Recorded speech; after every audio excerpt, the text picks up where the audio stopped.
Dear students, BA part 2 की class में आपका स्वागत।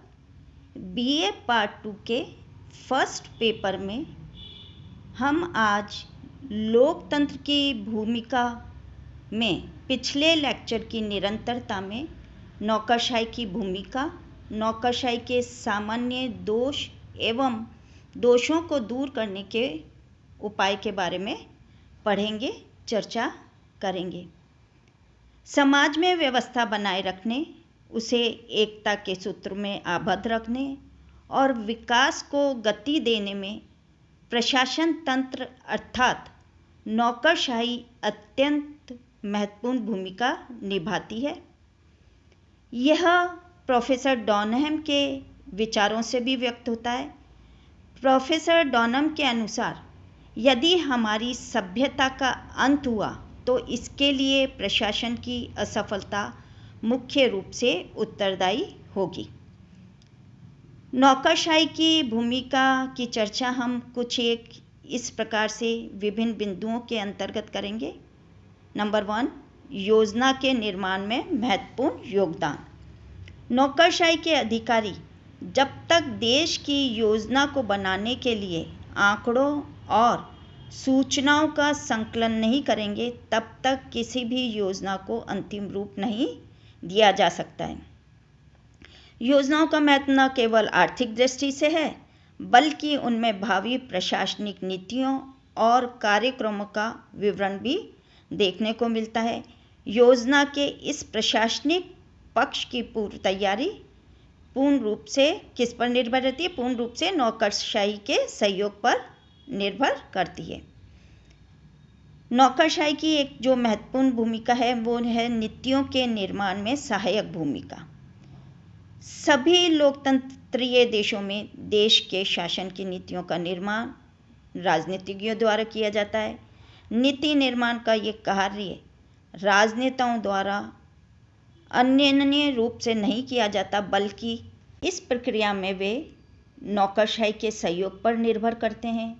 नीतियों के निर्माण के लिए आवश्यक तथ्य, सूचनाएं, आंकड़े और तकनीकी जो शब्दावली होती है वह नौकरशाही द्वारा ही उन्हें उपलब्ध कराई जाती है।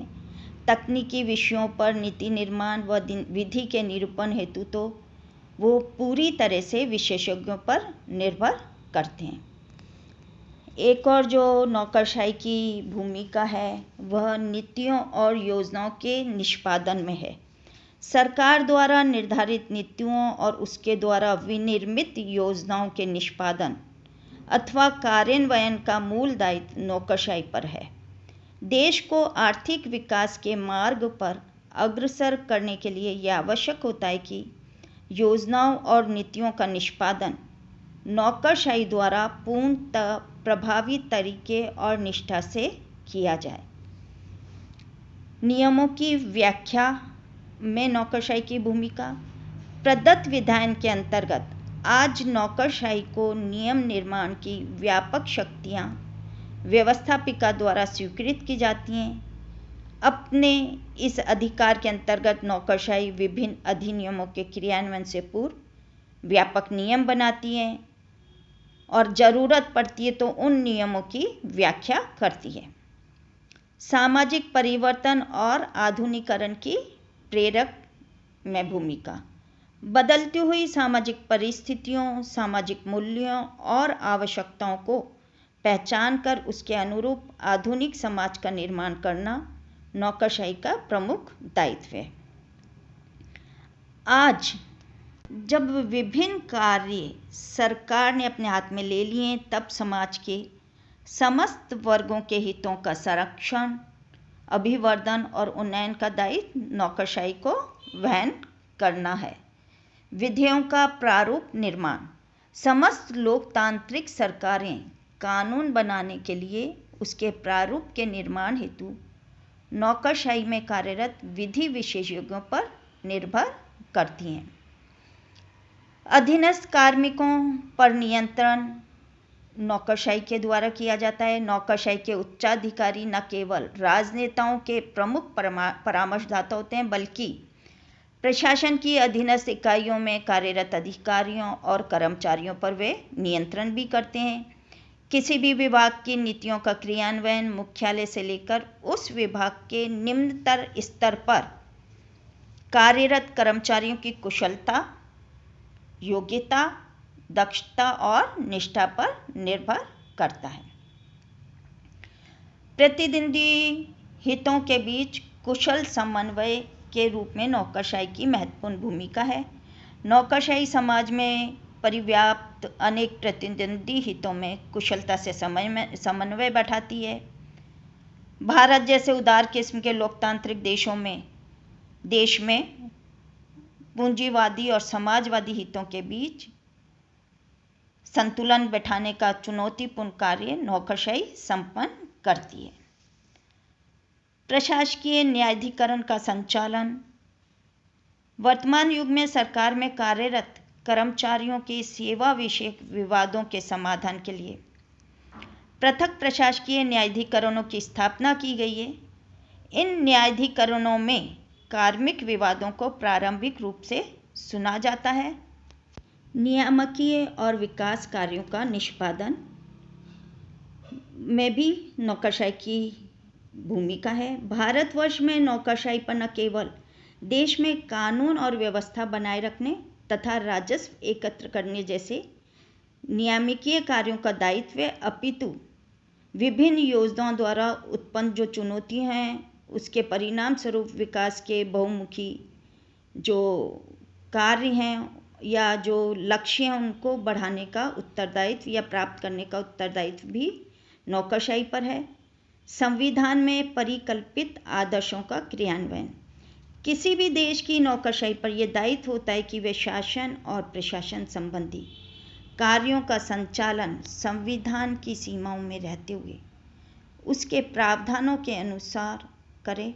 भारत के संविधान में नागरिकों को जो मौलिक स्वतंत्रताएं प्रत्याभूत की गई हैं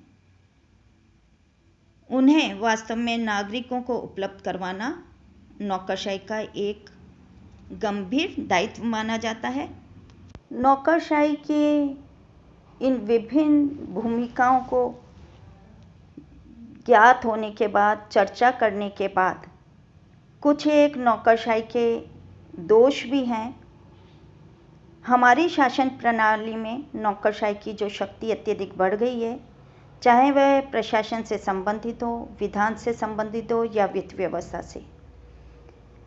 नौकरशाही की आलोचना करते समय विभिन्न दोषों का अगर हम उल्लेख करें या उसके लिए जो अमेरिका के राष्ट्रपति हूवर ने नौकरशाही में व्याप्त जो 3 मूलभूत बुराइयों का उल्लेख किया है, उनके अनुसार नौकरशाही लोकप्रिय मांगों के प्रति अनुत्तरदायी होती है, उसमें शक्ति की भूख होती है, जिनकी नीति निर्माण में अत्यधिक भूमिका रहती है। नौकरशाही की आलोचना हम विभिन्न अवगुणों के रूप में जो कर सकते हैं वो इस प्रकार हैं। लाल फीताशाही। नौकरशाही कार्य निष्पादन में अत्यधिक विलंब करती है। कार्य की निर्धारित प्रक्रिया की औपचारिकताओं के पालन में नौकरशाही इतनी निष्ठावान हो जाती है कि साध्य के स्थान पर साधन उनके लिए अत्यधिक महत्वपूर्ण बन जाते हैं।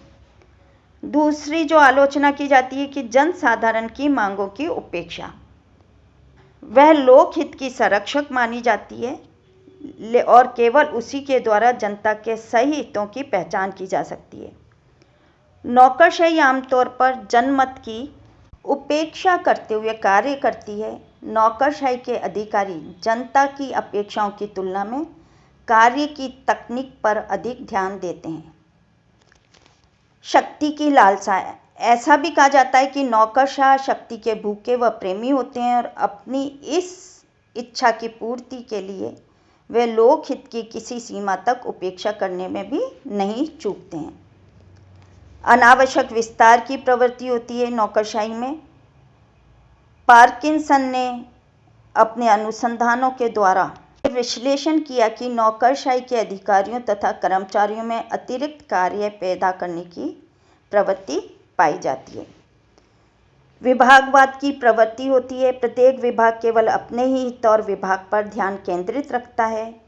एक विभाग में काम करते हुए अपने विभाग को इतना सुपीरियर, इतना श्रेष्ठ मानने लगते हैं कि न केवल दूसरे विभागों से बल्कि आम जनता से भी कट जाते हैं और वो विभागीय हित की बात के आगे समग्र हित को भूल जाते हैं। प्रजातंत्रीय संस्थाओं के प्रति उदासीनता। नौकरशाही में ये कमी पाई जाती है कि वे प्रजातांत्रिक दृष्टि से चुनी गई संस्थाओं की सदैव उपेक्षा करती है। प्रजातांत्रिक संस्थाओं में पंचायती राज और अन्य नगरीय संस्थाओं के स्थानीय प्रतिनिधियों को वे प्राय महत्व नहीं देते हैं। परंपरा प्रिय व अनुदारवादी। नौकरशाही प्राय परंपरा प्रिय, अनुदारवादी और यथास्थितिवादी रुख अपनाते हैं। वे प्राय नवीनता और विकास के प्रति विरोध का भाव भी रखते हैं और परंपरा से हटकर कार्य करने में चूँकि अधिक परिश्रम करना पड़ता है, श्रम करना पड़ता है तथा नवीन समस्याओं का सामना करना पड़ता है, अतः वह सदैव इस स्थिति से बचने का भी प्रयास करते रहते हैं। एक और जो नौकरशाही की आलोचना की जाती है वो है कि इसमें देरी, दंभ, आत्मतुष्टि से ग्रसित होते हैं। नौकरशाही के पदाधिकारियों पर प्रक्रिया पर अधिक बल देने के कारण कार्य के प्रति देरी, दंभ और आत्मतुष्टि के अवगुण होते हैं। यही नहीं, ऐसा करते समय वे मानवीय संवेदनाओं की भी उपेक्षा करने लगते हैं। नौकरशाही के उपरोक्त दोषों को देखते हुए नहीं हम कह सकते कि नौकरशाही एक बुराई है, बल्कि वास्तविकता में तो यह है कि नौकरशाही की भूमिका के बिना कोई भी प्रशासन संचालित नहीं हो सकता है।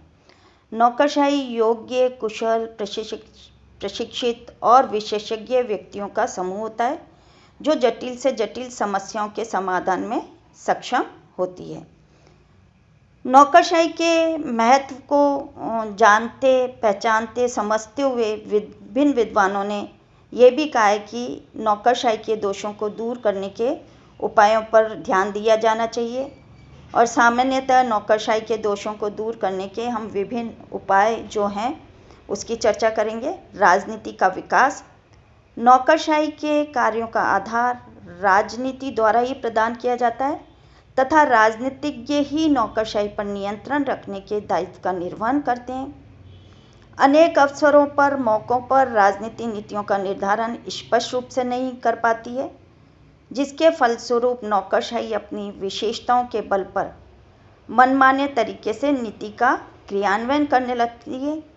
अतः राजनीति का विकास किया जाना आवश्यक है जिससे वह प्रशासन अर्थात नौकरशाही पर प्रभावी नियंत्रण रख सके। जन जागरूकता एवं सहभागिता में वृद्धि करके। लोकतांत्रिक व्यवस्था में नौकरशाही जन सेवा की दृष्टि से कार्य करने के लिए उत्तरदायी होती है। अगर यदि जनता जागरूक नहीं होगी तो नौकरशाही स्वाभाविक रूप से अधिक स्वतंत्र वातावरण में कार्य करेगी। न केवल जन जागरूकता से नौकरशाही पर पूर्ण नियंत्रण हो पाएगा बल्कि जनता को प्रशासन में सहभागी बनना होगा। इस प्रकार जन जागरूकता एवं जन सहभागिता नौकरशाही के दोषों को दूर करने में एक कारगर उपाय, सफल उपाय सिद्ध हो सकते हैं। शक्तियों का विकेंद्रीकरण। नौकरशाही के दोषों को दूर करने के लिए एक ये भी उपाय किया जा सकता है कि शासन की शक्तियों का अधिक से अधिक विकेंद्रीकरण किया जाए। विकेंद्रीकरण की स्थिति से शक्तियों का केंद्रीकरण नहीं हो पाएगा, जिससे प्रशासन में निर्णय प्रत्येक स्तर पर शीघ्रता से लिए जा सकेंगे। जिसका परिणाम क्या होगा? जिसका परिणाम ये होगा कि लाल फीताशाही जैसे दोषों पर अंकुश लग सकेगा। न्यायिक सक्रियता के द्वारा नौकरशाही के दोषों को दूर करने के लिए न केवल राजनीति का विकास होना आवश्यक माना गया है, अपितु न्यायपालिका को भी जनहित में अधिक सक्रिय होना होगा। नागरिक नौकरशाही के विरुद्ध अपनी शिकायतों को न्यायपालिका में प्रस्तुत कर सकें तथा न्यायपालिका नौकरशाही की दोषपूर्ण प्रवृत्ति पर अंकुश लगा सके। अभी के हाल वर्षों में न्यायपालिका की न्यायिक सक्रियता से ये सिद्ध भी होने लगा है। निष्कर्ष रूप में हम कह सकते हैं, सारांश रूप में हम ये कह सकते हैं कि लोकतांत्रिक व्यवस्था में नौकरशाही की भूमिका जरूरी है, अपरिहार्य होती है। यद्यपि नौकरशाही के कुछ दोष वास्तविक प्रतीत होते हैं, लेकिन फिर भी ये दोष सभी देशों और सभी व्यवस्थाओं में पाए जाएं ये आवश्यक भी नहीं है। नौकरशाही के इन दोषों के लिए केवल नौकरशाही उत्तरदायी नहीं है, अपितु राजनेताओं की विभिन्न जो तात्कालिक प्रश्नों पर अनिर्णय की प्रवृत्ति भी उत्तरदायी है। सभी लोकतंत्रीय व्यवस्थाओं में इन दोषों को नियंत्रित किया जाना जरूरी है, अपेक्षित है। Thank you.